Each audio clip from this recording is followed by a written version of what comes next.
Hello everyone, this is Ravi Jha. I am a criminal defence counsel in Allahabad High Court और आप सबका स्वागत है आपके खुद के चैनल टारगेट फॉर एमक्यू पे। जैसा कि हम सभी जान रहे हैं कि रिसेंटली उत्तर प्रदेश लोक सेवा आयोग के द्वारा पीसीएसजे के अंदर कुछ मेजर चेंजेस देखने को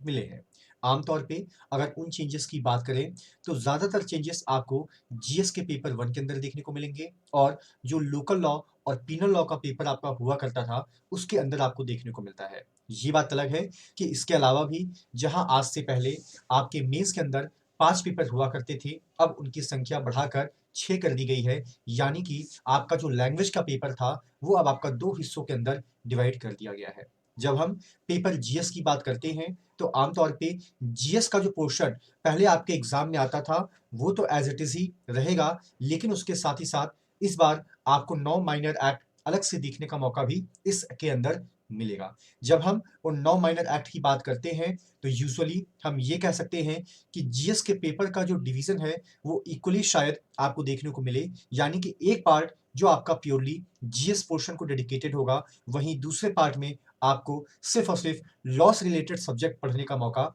मिलेगा। और इन्हीं सारी चीज़ों को ध्यान में रखते हुए टारगेट फॉर आईक्यू पे एक बैच ऑलरेडी आपका चल रहा है, जिसकी शुरुआत 20 नवंबर सन 2022 से हो चुकी है। वहाँ पे वर्तमान की अगर मैं बात करूँ, तो जो रिसेंटली जो एक्ट हम लोग कवर कर रहे हैं, वो है आपका the protection of children from the sexual offences act 2012। आमतौर पे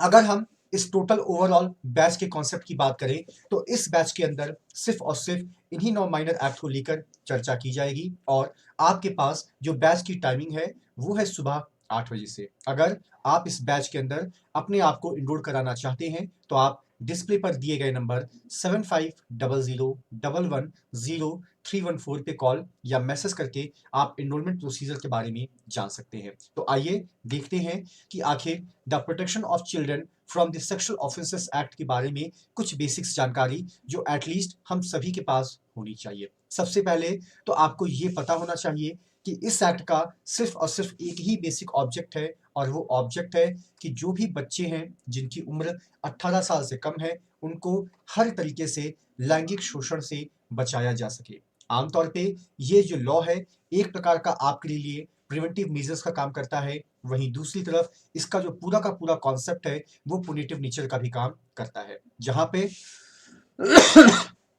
आमतौर पर आपको ये बताया गया है कि क्या काम आपको नहीं करना है, वहीं दूसरी तरफ ये भी बताया गया है कि अगर जो आप उस काम को करते हुए पाए जाते हैं, तो उसके अंदर आपको मैक्सिमम सज़ा क्या देखने को मिलेगी। अगर हम इसके नोटिफ़िकेशन नंबर की बात करते हैं, तो हमें ये पता चलता है कि 2012 के अंदर ये 32वें नंबर का कानून था, जिसको कि मंजूरी मिली। जब हम इसकी मंजूरी की डेट की बात करते हैं, तो वो डेट है आपकी 19th ऑफ जून 2012 और इसको ऑफिशियल गजट में नोटिफाई किया गया 9 नवंबर सन 2012 को, लेकिन फाइनली ये आपका इन्फोर्स हुआ 14th ऑफ नवंबर 2012 यानी चिल्ड्रंस डे के दिन। अगर हम इस एक्ट के एक ओवरऑल कॉन्सेप्ट की बात करते हैं, तो यहाँ पे आपको ये देखने का मौका मिलता है कि इस एक्ट के अंदर जो टोटल नंबर ऑफ सेक्शंस हैं, उनकी संख्या है 46। इसके अंदर टोटल 9 चैप्टर हैं, जिसके अंदर पूरा का पूरा आपका 46 सेक्शन को बाइफरकेट किया गया है और इसके अलावा एक शेड्यूल भी यहाँ पर आपको देखने को मिलता है। इसके अलावा जो इस एक्ट का सबसे मोस्ट इंपॉर्टेंट पार्ट है, वो है आपका सेक्शन 3 और यहाँ पे मैंने सेक्शन 3 के बगल में सेक्शन 375 आईपीसी का भी जिक्र किया है। क्यों? क्योंकि जब आप सेक्शन 3 को पढ़ेंगे और जब आप सेक्शन 375 को पढ़ेंगे, तो ऑलमोस्ट दोनों के अंदर जो कॉन्सेप्ट है, वो आपको सेम ही नज़र देखने को मिलेगा। आमतौर पे जो आपका कॉन्सेप्ट है पेनिट्रेटिव सेक्सुअल असॉल्ट का, अगर हम इसकी बात करते हैं, तो ये बोलता है प्रवेशन लैंगिक हमला। आमतौर पे जब एक व्यक्ति, और एक चीज़ का यहाँ पर ध्यान रखिएगा कि इवन दो यहाँ पर पर्सन वर्ड यूज़ किया गया है, लेकिन उसके बाद जितने भी सब क्लॉज हैं, उसके अंदर ही का ही प्रयोग किया गया है और ही का मतलब ये है कि पॉक्सो एक्ट के अंदर only a man can be held responsible, यानी कि यहां पर फीमेल का इंसर्शन किसी भी रूप में नहीं किया गया है। आपकी जानकारी के लिए थोड़ा सा इसको और सिंप्लीफाई कर दिया जाए, तो इस एक्ट के अंतर्गत जो आपका अक्यूज्ड होगा, वो होगा सिर्फ और सिर्फ एक मेल पर्सन। अब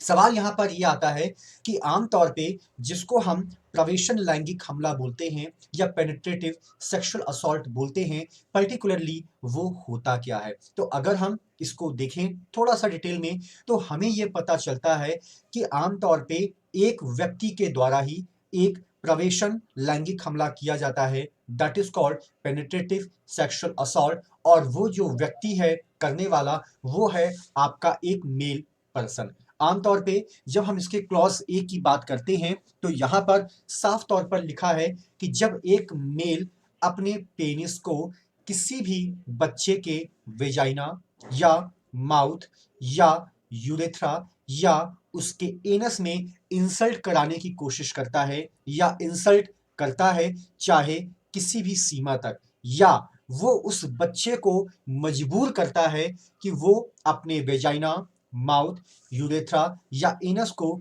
उसके पेनिस के अंदर इंसल्ट कराए या इंसल्ट कराने की कोशिश करे, तो हम ये मानकर चलते हैं कि उस व्यक्ति के द्वारा जो ऑफेंस कमिट किया गया है, वो अपने आप में एक पेनिट्रेटिव सेक्सुअल असॉल्ट है, दैट इज कॉल्ड आपका प्रवेशन लैंगिक हमला। अब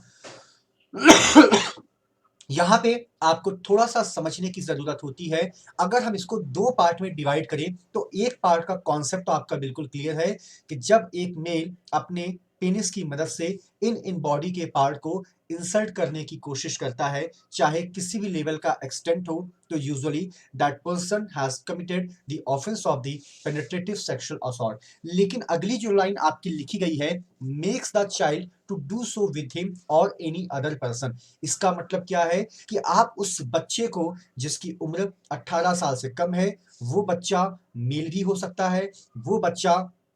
फीमेल भी हो सकता है, और जब आप उसको इस कदर मजबूर करते हैं कि वो ये एक्ट करने के लिए अपनी सहमति दे देता है या वो इस एक्ट को कर देता है just because of your compulsion, तो भी ये माना जाएगा कि आपके द्वारा ही ऑफेंस कमिट किया गया है। उसके अलावा जब हम इसके दूसरे पार्ट को देखते हैं, तो यहाँ पर पेनिस वर्ड को हटा दिया गया है, जहां पर वो कहता है कि जब कोई मेल पर्सन उसी बच्चे के वेजाइना में, यूरेथ्रा में या एनस में कोई ऑब्जेक्ट को इंसर्ट करने की कोशिश करता है, या वो अपने शरीर के किसी अंग को इंसर्ट करने की कोशिश करता है, तो भी ये माना जाता है कि उस व्यक्ति के द्वारा जो ऑफेंस कमिट किया गया है, वो आपका पेनिट्रेटिव सेक्सुअल असॉल्ट है। अब यहाँ पे अगर आप देखेंगे, तो पेनिस को प्रॉपर हटा दिया गया है और इसी वजह से यहाँ पर माउथ को भी हटा दिया गया है। अब यहाँ पे जो आपको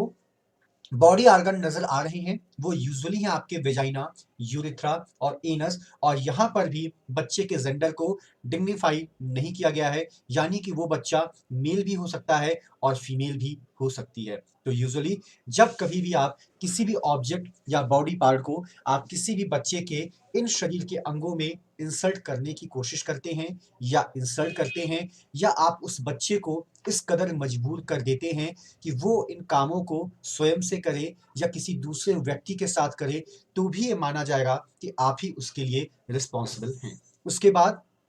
जो आपका तीसरा सब क्लॉज है, वो बात करता है मैनिपुलेशन के बारे में, यानी कि आप खुद उसी बच्चे के शरीर के किसी अंग का प्रयोग कर रहे हैं, उसी बच्चे के वेजाइना, यूरेथ्रा या एनस में इंसर्ट करने के लिए, तो भी हम ये मानते हैं कि आपके द्वारा जो ऑफेंस कमिट किया गया है, वो पेनिट्रेटिव सेक्सुअल असॉल्ट के दायरे में आता है। या अगर आप उस बच्चे को इस हद तक मजबूर करते हैं कि वो खुद बच्चा अपने ही शरीर के किसी अंग को अपने ही शरीर के वेजाइना, यूरेथ्रा या एनस में इंसल्ट करने की कोशिश करता है, तो भी ये माना जाता है कि उसने जो भी एक्ट किया है, वो आपके कंपल्शन या फियर की वजह से किया है, और यहाँ पर भी आपकी जिम्मेदारी बाकायदा बनती है। इसके अलावा जो इसका चौथा सब क्लॉज है,